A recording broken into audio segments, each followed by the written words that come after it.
Quando uma aula começa? A aula começa quando a professora ou o professor entram na sala, quando o sinal do colégio alerta que a aula deve começar, quando os alunos começam a copiar. Quando a aula começa? A resposta para essa pergunta depende. Se a aula for uma aula burocrática, sem sentido, só para cumprir aquele período, a aula começa nesse momento, quando o professor e os alunos estão na sala de aula. Mas se a gente quer fazer uma aula com sentido, que tenha propósito, que toque os alunos e as alunas, que realmente vá promover alguma reflexão, a aula tem que começar muito, muito antes. E ela começa com um elemento que é muitas vezes negligenciado, que é o planejamento de aula.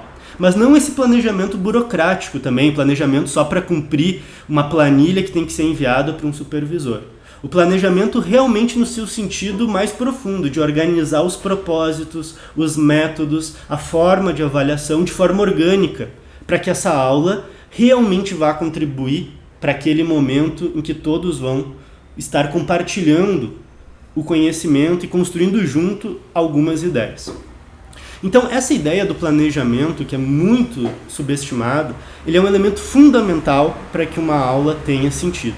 E eu posso dizer que eu senti isso na prática. A minha própria experiência como professor me mostrou ou me deixou consciente da importância de planejar uma aula. Quando eu terminei meu doutorado, e eu fiz doutorado em ensino de física, mais especificamente, eu sou professor de física, eu consegui emprego numa escola de educação básica. Então eu terminei o doutorado e imediatamente comecei a trabalhar, era meio do ano, então eu peguei o ano letivo já em andamento, e mesmo tendo feito doutorado em ensino, a minha tendência natural foi reproduzir uma aula tradicional. Eu basicamente reproduzi um sistema de aula com poucas diferenças, mas reproduzi aquela aula que todo mundo está acostumado, que é muito próximo de uma aula burocrática. Então, isso acontece, isso é muito natural que aconteça, porque todos nós que somos professores, ainda que a gente estude sobre pedagogia, sobre educação, sobre ensino, a gente foi aluno por muito mais tempo do que foi enquanto pensador sobre a educação. Então a gente foi aluno no ensino fundamental, no ensino médio, na graduação, no mestrado, no doutorado, sempre exposto a uma aula que é burocrática. Então, mesmo que a gente estude sobre aquilo, sobre como não fazer uma aula burocrática, chega na hora e a tendência natural é reproduzir uma aula burocrática. E quando eu cheguei nessa escola do ensino médio, essa foi a minha tendência natural também. E foi um fracasso, eu não preciso dizer, quem é professor, quem está na educação básica sabe. Uma aula sem sentido, os alunos não prestam atenção, não gostam, não se cativam, veem aquilo apenas como algo que é burocrático, só mais uma obrigação para ser cumprida. E aquilo me afetou muito, eu fiquei muito impactado por não conseguir gerar o engajamento que eu queria, por perceber as minhas próprias limitações como docente, por perceber que eu estava reproduzindo um sistema de educação que eu não acreditava, mas que estava natural na minha prática. E como que eu consegui mudar isso? Planejando a minha aula. Eu vi que era necessário fazer um esforço antecipadamente e pensar, que objetivos eu quero alcançar? Quais são as necessidades dessa turma? Tanto quanto os meus objetivos com eles, quais são os objetivos deles, quais são as necessidades deles, quais são as demandas, o que eles querem, o que motiva eles. Eu precisei conhecer eles e para isso eu precisei me abrir. Não foi um processo fácil, mas foi um processo de relacionamento pedagógico. Eu tive que ouvir mais eles, eu tive que sentar e conversar com eles enquanto eles resolviam atividades, ouvir as demandas deles, e a partir daí eu fui planejando as minhas aulas.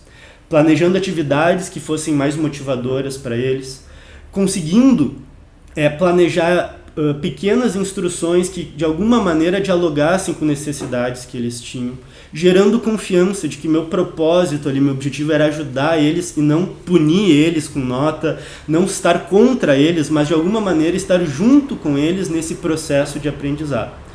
E eu fiquei 6 meses nessa escola e o resultado, da minha parte pelo menos, foi muito legal, muito emocionante até.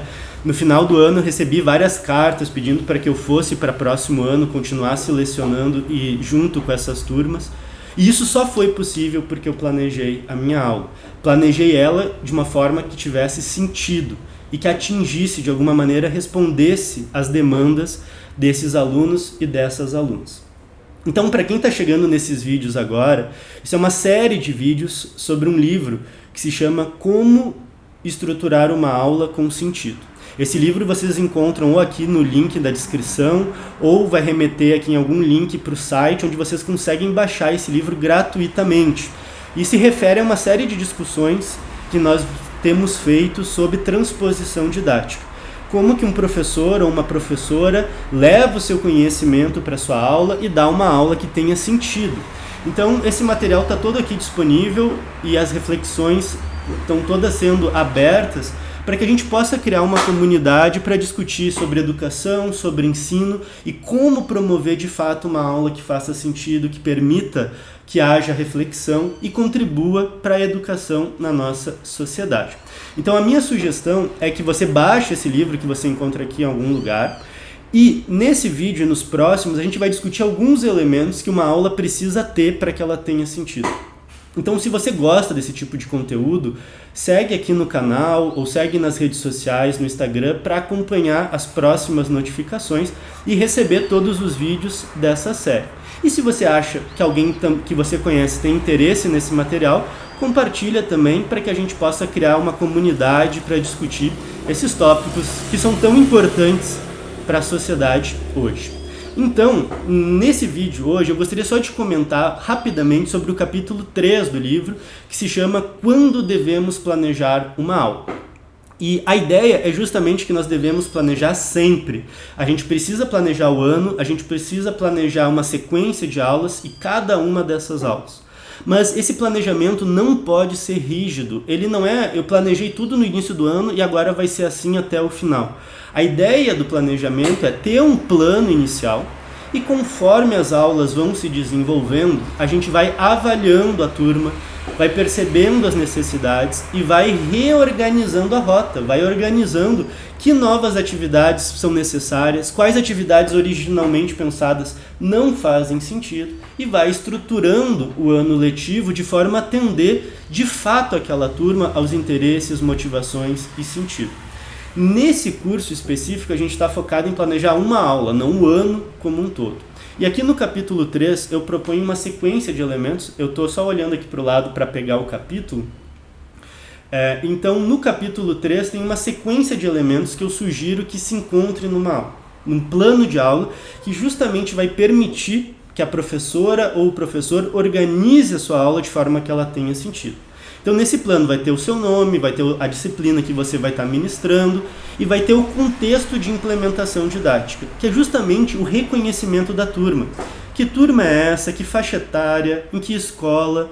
Com que objetivos? O ideal é conhecer essa turma. No início do ano isso é muito difícil, mas a ideia é ao longo do ano conhecer a turma. Essa turma gosta de que conteúdos? Tem mais interesse por quais tipos de problemas, de questões? O que motiva essa turma? Cada turma tem uma cultura própria e é muito importante que a gente conheça as necessidades, os interesses, os objetivos dessa turma. Então caracteriza essa turma, vê o que eles estão precisando. E isso também ele é fluido, vai mudando ao longo do ano. Qual é o tema da aula? Esse é o tema específico que a gente costuma ministrar. Então no meu caso física, eu vou dar uma aula sobre teoria eletromagnética, vou dar uma aula, se fosse no ensino superior, equações de Maxwell, no ensino médio, vou dar uma aula sobre a lei de Coulomb, sobre indução magnética. Esse é o tema da aula. E aí vem os objetivos. Os objetivos eu proponho que sejam divididos em objetivos disciplinares e objetivos pedagógicos. Se você já assistiu os vídeos anteriores, a gente fez uma distinção entre ensino e educação e propôs a ideia de um ensino educativo. Então, no próximo vídeo, que é sobre objetivos, eu vou retomar esse tema com mais profundidade e vou discutir o que são objetivos pedagógicos e o que são objetivos disciplinares. Tá? Mas, basicamente, a ideia é, eu preciso ter claro qual é o meu objetivo disciplinar, qual é o conteúdo, o que eu quero que esse aluno saiba do ponto de vista disciplinar ao fim da aula e qual é a reflexão que eu quero que ele promova. Como é que isso vai ser levado para a vida dele? Que tipo de reflexão, de crítica, de pensamento isso vai levar para a vida dele, que é o objetivo pedagógico. Eu ainda proponho dividir cada objetivo em objetivos geral e específicos. Então toda essa organização dos objetivos nós vamos discutir no próximo vídeo, tá? Então se você tem interesse, curte aí, segue, que quando tiver o próximo vídeo você vai ser avisado e a gente vai discutir então o que são objetivos técnicos ou disciplinares e objetivos pedagógicos, como estabelecer bons objetivos. Isso é muito importante e é uma das coisas mais difíceis. Como que eu estabeleço bons objetivos que façam sentido. Depois disso, materiais de consulta. Onde eu consulto materiais? O livro didático é uma boa fonte de consulta, mas a gente pode buscar outras fontes. Onde rapidamente eu posso encontrar boas fontes para mim, professor ou professora, e para os alunos? Onde é que tem material que eu posso olhar rapidamente e encontrar? Vou dar uma série de dicas, sugestões, onde você encontra textos históricos, material didático, intervenções didáticas, em que você pode organizar o seu material ou passar para os alunos consultar também, e isso vai ajudar muito no enriquecimento dessa aula. Depois, como que eu organizo o desenvolvimento da aula, quais são os principais métodos ou tendências nos métodos de ensino. Cada aula eu posso usar um método diferente, como que eu organizo, como é que eu penso nesse método, e por fim, a avaliação. Como que a avaliação entra de forma orgânica para contribuir para a aula, não para penalizar o aluno, ressignificar a avaliação, não como um instrumento de penalização, mas mais uma ferramenta para ajudar o aluno e a professora ou o professor.